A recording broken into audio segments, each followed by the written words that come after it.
अगर आप हिंदी मीडियम से हो और नीट 2027 को टारगेट करके टॉप करना चाहते हो, तो इसमें आपको बिल्कुल भी 10-20 बुक करने की ज़रूरत नहीं है। बस सिर्फ आप इतनी बुक कर लो जितना मैं आज की इस वीडियो में बताने वाला हूँ। फिर मनी आप नीट 2027 को फोड़ने वाले हैं। So hi, it's me Shivam Sharma and welcome to the most awaited video. आज का ये वीडियो बहुत अलग होने वाला है। आज के इस वीडियो में हम सिर्फ और सिर्फ हिंदी माध्यम के बच्चों के लिए ये वीडियो ला रहे हैं, क्योंकि मैंने पूरा यूट्यूब पर छान मारा मगर ये चीज़ इस टॉपिक पर हिंदी माध्यम के बच्चों के लिए कोई वीडियो मुझे नहीं मिला। इस वजह से मैंने सोचा क्यों ना हिंदी मीडियम के बच्चों के लिए मैं इतना कुछ करता हूँ, एंड आप लोगों के सपोर्ट से तो ये चीज़ें भी आपको बताना बहुत ज़रूरी है। तो आज की इस वीडियो में हम कुछ ऐसे किताब बताने वाले हैं जो कि यकीन मानिए अगर आप उन किताबों को अच्छे से कर लेते हैं तो आप नीट 2027 को बहुत अच्छे से फोड़ने वाले हैं। इसलिए वीडियो को बिना स्किप किए लास्ट तक देखिएगा, और अगर आप चैनल पर नए हो तो कृपया चैनल को सब्सक्राइब करके बेल आइकन जरूर प्रेस कर लीजिएगा। ध्यान दीजिएगा, इस वीडियो में मैं सिर्फ बुक्स की बातें करने वाला हूँ, ना मैं टेस्ट सीरीज की, ना मैं नोट्स की बात करने वाला हूँ। तो इसमें मैं बुक्स ओनली बुक्स के बारे में बात करूँगा। तो सबसे पहले बायो से स्टार्ट करते हैं। तो बायोलॉजी में सबसे पहले आपको नंबर 1 यानी कि फर्स्ट प्रायोरिटी पे आपको रखना है अपनी एनसीईआरटी के बुक को, चाहे वो बायोलॉजी हो, चाहे वो फिजिक्स हो, चाहे केमिस्ट्री हो। फिजिक्स में आपको एनसीईआरटी मतलब पढ़नी नहीं है मगर उसमें के एनसीईआरटी के आपके सभी क्वेश्चन को सॉल्व करने जैसे कि वीएन सर कराते हैं। एंड बॉटनी जूलॉजी तो आपको मतलब अनगिनत बार उसको आप पढ़ना पड़ेगा। अगर आप 360 स्कोर करना चाहते हैं तो यानी कि आपको एक ब्रह्मास्त्र है आपके लिए बायोलॉजी का बुक यानी कि एनसीईआरटी। अगर केमिस्ट्री की बात कर लेते हैं तो केमिस्ट्री आपको ओसी और आईओसी आपको पढ़नी पड़ेगी, सर के नोट्स के बाद आपको पढ़नी पड़ेगी, क्योंकि डायरेक्ट आपने देखे होंगे कई साल से age to age same to same reaction आपको सेम कॉपी पेस्ट मिल जाते हैं। और फिजिकल केमिस्ट्री में भी आप कुछ चैप्टर की कर सकते हैं जैसे कि आपको सर लोग सजेस्ट करें वो चीज़ आपको करनी है।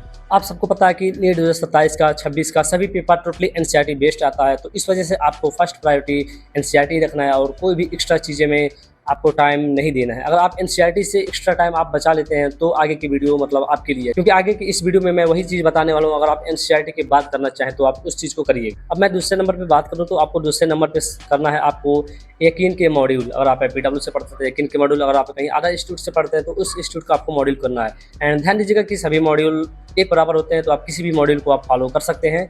एंड चैनल के नीचे डिस्क्रिप्शन और कमेंट बॉक्स में आपको एक टेलीग्राम का लिंक दिया होगा, आप उस चैनल को ज्वाइन कर लीजिए। मैं वहाँ पर सभी पीडीएफ आपको प्रोवाइड कर दूंगा जो भी आगे की बुक मैं बताने वाला हूँ, जैसे कि मतलब जो भी अभी आगे की बुक आपको मैं बताने वाला हूँ उन सभी का पीडीएफ मैं अपने टेलीग्राम चैनल पर प्रोवाइड कर लूँगा। इस वजह से अगर आपके पास बुक नहीं है तो कोई टेंशन की बात नहीं है, आप चैनल को ज्वाइन कर लीजिए, आपको सभी चीज़ें मिल जाएंगी बिल्कुल फ्री। तो जैसा कि सेकंड नंबर पे आपको मॉड्यूल करना है, और अगर मैं थर्ड नंबर पे बात करूँ तो थर्ड नंबर पे आपको करना है पीवाईक्यू बुक। पीवाईक्यू मतलब उतना ही इंपॉर्टेंट है जितना कि आप एनसीईआरटी पढ़ते हैं, क्योंकि पीवाईक्यू आपको वो आईना दिखाता है कि आपको असलियत में पता चलेगा कि 2025 में क्या आया था, 24 में क्या आया था और 27 में क्या आने की उम्मीद है। इस वजह से आपको पीवाईक्यू मस्ट करना है, मतलब बहुत बार करना है, 4, 5, 6 बार, जितनी बार आपको टाइम मिले उतनी बार करना है। एंड ये आपको नॉलेज इन्हेंस करता है और आपकी जो भी है मतलब बूस्ट करता है आपकी जानकारी को। अगर आपके पास पीवाईक्यू बुक भी नहीं है तो बस वही चीज़ आपको करना है कि आप कमेंट सेक्शन में जो लिंक है उसको ज्वाइन कर लीजिए टेलीग्राम मेरा चैनल, आपको वहाँ पर सभी चीज़ें मिल जाएंगी। यकीन मानिए ये 3 चीज़ जो मैंने अभी आपको बताया यानी कि फर्स्ट पे एनसीईआरटी, सेकंड पे मॉड्यूल और थर्ड पे पीवाईक्यू बुक, और इन तीनों चीज़ों को आप पूरी ईमानदारी और सीधे से कर लेते हैं तो यकीन मानिए आप नीट 2026 में बहुत अच्छा स्कोर करने वाले हैं। एंड मैं ये चीज़ें अपने दिल से बता रहा हूँ और सर लोगों के रिस्पॉन्स से बता रहा हूँ, तो ये चीज़ें आपको बहुत ज़रूरी है। आप तीनों को अगर ये चीज़ कर लेते हैं तो मतलब बहुत अच्छा फोड़ने वाले हो नीट 2027 को, मतलब कि आपका सिलेक्शन कोई नहीं रोक सकता गवर्नमेंट मेडिकल कॉलेज। बट अगर कई लोगों का होता है क्वेश्चन कि भैया या सर मतलब सब लोग इतना दे रहे हैं, मैं इतना करने के बाद मेरे पास टाइम बचता है, मैं और क्या कर सकता हूँ, तो ये वीडियो आपके लिए है, आगे का पार्ट आपके लिए कि अगर आप इससे अधिक और भी कुछ करना चाहते हैं, आपके पास टाइम है, मैनेजमेंट आपका बहुत अच्छा है, तो आप आगे के इस वीडियो को आप कंटिन्यू रख सकते हैं, अदरवाइज आप यहाँ से क्विट कर सकते हैं। तो आगे की बात स्टार्ट मैं करता हूँ। सबसे पहले 4 नंबर पर आपको करना है एमटीआईजी फिंगर टिप्स, जो कि टोटली एनसीईआरटी बेस्ड होता है, बट इसमें कुछ चीज़ें मतलब आपको आउट ऑफ एनसीईआरटी भी मिल जाएंगी। इस वजह से आपको इनको ध्यान से करना है। एंड अगर आप रैंक की बात करते हैं तो फिर थोड़ा बहुत आपको एनसीईआरटी आउट ऑफ जाना पड़ेगा, क्योंकि कॉन्सेप्ट को समझने के लिए कोई ज़रूरी नहीं कि ठीक आपको एनसीईआरटी पे ही रहना टिके रहना पड़ेगा। इस वजह से इसमें थोड़ी चीज़ें एक्स्ट्रा आपको मिल जाएंगी। और अगर आप रैंक की बात करते हैं तो आपको बिल्कुल इस चीज़ को करना चाहिए, क्योंकि बहुत अच्छा बुक है एमटीजी। इसका लिंक मैं नीचे वीडियो के डिस्क्रिप्शन में लगा दूंगा, आप वहाँ से जाकर परचेस कर सकते हैं, बिल्कुल बहुत सस्ता बुक है। अगर मैं 5th नंबर पे बात करूँ तो 5th नंबर पे आ जाता है आपका एररलेस बुक, जो कि फिजिक्स केमिस्ट्री बायोलॉजी के लिए है। एंड ये भी बहुत अच्छी बुक है, मतलब अच्छी बुक है, मतलब इसमें बहुत कम बच्चे करते हैं, बट अगर आप है कि सोच बहुत बड़ी है कि बहुत अच्छा परफॉर्म करने का 2027-28 जो भी है आपका टारगेट, तो आप इस बुक को कर सकते हैं। मगर ये ध्यान है कि प्रायोरिटी आपको फर्स्ट एनसीईआरटी, सेकंड आपको मॉड्यूल, थर्ड आपको पीवाईक्यू बुक एंड फोर्थ आपका हो जाना चाहिए एमटीजी फिंगरप्रिंट। और उसके बाद अगर आप करना चाहते हैं तो इधरलेस ये चीज़ें आप कर सकते हैं।